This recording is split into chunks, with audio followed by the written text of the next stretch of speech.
Learn where, how many, how much, etc. in Igbo language.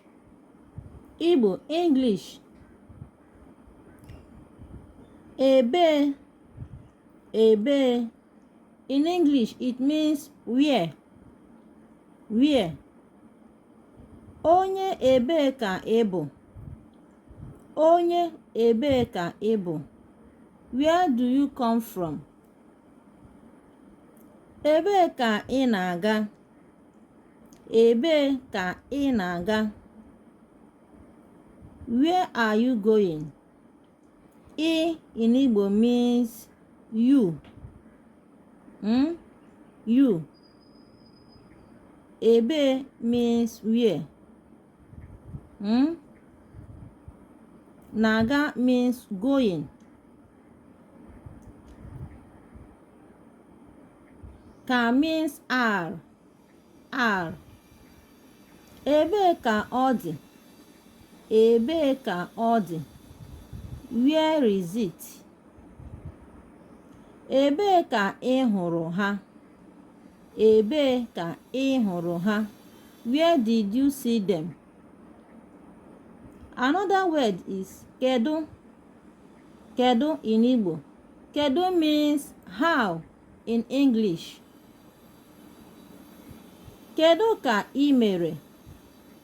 Kedu ka ị mere? How are you? Kedu ka anyị ga-esi mee ya? Kedu ka anyị ga-esi mee ya?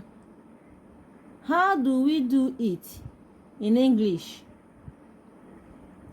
Kedu ka ọ dị? Kedu ka ọ dị? Remember ọ in Igbo, nnọchiaha ọ, that is pronoun in English. Ọ represents both it, she, he, as a pronoun in English. In Igbo, you use them as ọ. Kedu ka ọ dị? How is it? You can also say how is she or how is he. It, she, he, you call them in Igbo ọ. Their pronoun is ọ. Mmanya ole ka ha dị? Mmanya ole ka ha dị? How many drinks are there?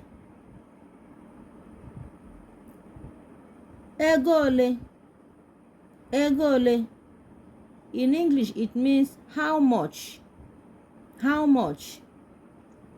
Ego ole ka ọ bụ? Ego ole ka ọ bụ? How much is it?